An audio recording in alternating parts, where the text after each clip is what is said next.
வங்கதேசத்துடன் வர்த்தக உறவில் விரிசல் ஏற்பட்டதால் அங்கிருந்து ஆயத்த ஆடைகளை தரைவழியாக இறக்குமதி செய்ய மத்திய அரசு தடை விதித்துள்ளது.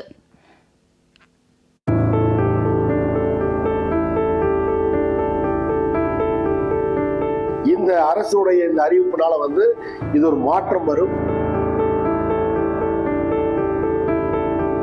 இப்ப கடல் வழியா கொண்டு வர்றதுலயுமே அது முற்றிலுமா தடை பண்ணணும்.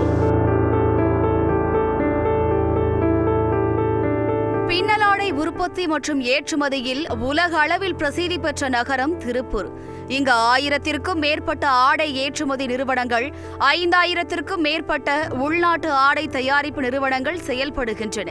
10 லட்சத்திற்கும் அதிகமான தொழிலாளர்கள் வேலைவாய்ப்பு பெற்று பயனடைந்து வருகின்றனர். திருப்பூர் பின்னலாடை உற்பத்தி மற்றும் ஏற்றுமதி வர்த்தகம் கடந்த நிதியாண்டில் உள்நாட்டு ஆடை வர்த்தகம் 30,000 கோடி ரூபாய், பின்னலாடை ஏற்றுமதி வர்த்தகம் 40,000 கோடி ரூபாயும் என ஆண்டுக்கு மொத்தம் 70,000 கோடி ரூபாய் அளவிற்கு வர்த்தகம் நடைபெற்றது. இதை 2030ஆம் ஆண்டுக்குள் 1 லட்சம் கோடி ரூபாயாக உயர்த்த இலக்கு நிர்ணயிக்கப்பட்டுள்ளது. இந்நிலையில் ஆபரேஷன் சிந்தூரின் போது பாகிஸ்தான் ஆதரவு நிலைப்பாட்டை எடுத்த துருக்கி மீதான தடை மற்றும் வங்கதேசத்தில் கடந்த ஆண்டு ஏற்பட்ட அரசியல் குழப்பத்திற்கு பின் இந்தியா வங்கதேச உறவில் ஏற்பட்ட விரிசல் போன்றவை உள்நாட்டு உற்பத்தியாளர்களுக்கு சாதகமாக மாறியுள்ளது.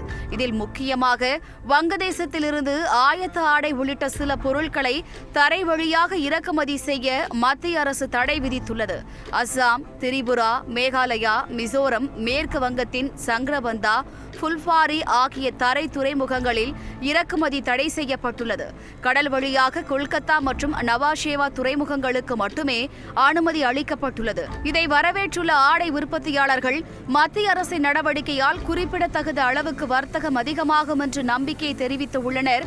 பின்னலாடை உற்பத்தியாளர்கள் தற்போது அனுமதிக்கப்பட்டுள்ள கடல்வழி வர்த்தகத்திற்கும் மத்திய அரசு தடை விதிக்க வேண்டும் என்றும், இதேபோல் துருக்கி மீதும் மேலும் பல நடவடிக்கைகள் எடுக்க வேண்டும் என்றும் கோரிக்கை விடுத்துள்ளனர். இப்போ அவங்களோட இயற்கையான உண்மையான முகத்தை காமிச்ச உடனே நம்ம மத்திய அரசாங்கம் இப்போ விழிச்சிட்டு அந்த ஆடைகளுக்கு தரை வழியா வர்றதுக்கு தடை போட்டிருக்குது. இதனால சர்வசாதாரணமாக இப்போ எங்களுக்கு ஒரு குறிப்பிட்ட சதவீத நாளிலிருந்து ஒரு 1000 கோடி ரூபாய் வரைக்கும் வர்த்தக விசாரணைகள் வர்த்தகங்களுக்கு அதிகப்படியாகும் நாங்கள் நினைக்கிறோம். இதே கண்டினியூஸாக நடந்ததுன்னா எங்களோட வர்த்தகம் மிக மிக மிக மிக அபரீதமாக வளரும். இன்னொன்று, இப்போ கடல் வழியாக கொண்டு வர்றதுலையுமே அது முற்றிலுமா தடை பண்ணணும். தடை பண்ணினா மட்டும்தான் இந்தோட நம்ம எடுக்கக்கூடிய நடவடிக்கைகள் சீராக சரியான விளைவை. பின்னலாடை உற்பத்தியில் உள்நாட்டு வர்த்தகம் கடுமையாக பாதிக்கப்பட்டுள்ளதாக கூறிய உற்பத்தியாளர்கள் விலை குறைவாக இருந்ததால் வங்கதேசத்திலிருந்து கொள்முதல் செய்து வந்ததாக தெரிவித்தனர். இதனால் இந்திய சந்தையை வங்கதேசம் ஆக்கிரமித்து இருந்ததாக கவலை தெரிவித்த அவர்கள் தற்போது மத்திய அரசு எடுத்துள்ள நடவடிக்கையால் உள்நாட்டு சந்தையில் மிகப்பெரிய மாற்றம் ஏற்படும் என்றும் நம்பிக்கை தெரிவித்துள்ளனர். உள்நாட்டில் இருக்கிற வியாபாரிகளே பாத்தீங்கன்னா பங்களாதேஷ்ல ஆர்டர் கொடுத்து வாங்குற மாதிரி ஒரு சூழல் மாறிடுச்சு. ஏன்னா ஆடைகள் எங்க விலை குறைவா கிடைக்குதோ அங்க நம்ம வியாபாரிகள் கொள்முதல் பண்ணுவாங்க. அந்த அடிப்படையில் பங்களாதேஷ் பயன்படுத்தி இருந்தாங்க. பங்களாதேஷோட ரெடிமேட் ஆர்டர்கள் இந்திய சந்தையை ஆக்கிரமிப்பு பண்ணி வச்சிருந்தது. இன்னைக்கு அரசு அதை தரைவழியை முழுமையாக தடை செஞ்சிருக்காங்க. இதே நம்மளுக்கு பெரிய ஒரு மாற்றம். உள்நாட்டு வர்த்தகம் மிகவும் சிறப்பாக இருக்கிறதுக்கு வாய்ப்பு இருக்கு. இது ஒரு நல்ல தருணமா நாங்கள் பார்க்கிறோம். வங்கதேசத்திலிருந்து கடல்வழி போக்குவரத்திற்கு மட்டும் அனுமதித்து தரைவழி வர்த்தகத்திற்கு மத்திய அரசு தடை விதித்திருப்பதால் நெருக்கடி ஏற்பட்டாலும் மறுபுறம் அங்கிருந்து வரக்கூடிய பொருட்களை இந்தியாவிலேயே தயாரிக்கும் நிலை ஏற்படும் என்று பின்னலாடை உற்பத்தியாளர்கள் தெரிவித்துள்ளனர். இது இந்திய தொழில்துறைக்கு நல்ல விஷயம் என்றும் அவர்கள் கூறினர். பின்னலாடை பொறுத்த மட்டிலும் கிட்டத்தட்ட 6000 கோடி அளவுக்கு ஆண்டு ஒன்றுக்கு வங்கதேசத்திலிருந்து ஆடைகள் இறக்குமதி ஆகியிருந்தது.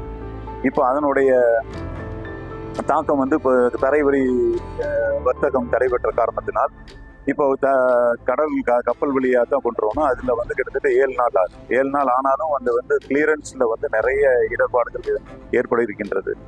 இதனால் கிட்டத்தட்ட இப்போ இமீடியட்டாக ஒரு 1000 கோடி அளவுக்கு வர்த்தக குறைபாடு ஏற்படும். அது 1000 கோடி அளவுக்கு உண்டான பொருட்களை இந்தியாவே தயாரிக்க வேண்டிய ஒரு சூழல் ஏற்படும்.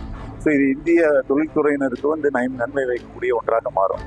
இதே வந்து முழுமையாக அந்த 6000 கோடியும் இந்தியாவிலேயே தயாரிக்க வேண்டிய ஒரு சூழல் ஏற்படுமே ஆனால் இந்திய அரசுக்கு, இந்திய நாட்டிற்கு நல்லதுதான். எதிர்வரும் காலங்களில் துருக்கி மற்றும் வங்கதேச நாடுகளுக்கு மேலும் பல தடைகளை மத்திய அரசு விதிக்க வாய்ப்புகள் இருப்பதாக கூறுகின்றனர் பின்னலாடை உற்பத்தியாளர்கள். இதனால் ஏற்பட போகும் மாற்றங்களை பொறுத்திருந்துதான் பார்க்க வேண்டும் என்பதே அவர்களின் கருத்தாக உள்ளது.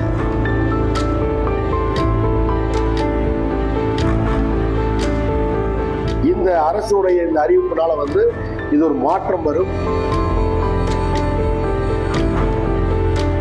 இப்ப கடல் வழியா கொண்டு வர்றதுலயுமே வந்து அது முற்றிலுமா தடை பண்ணும்.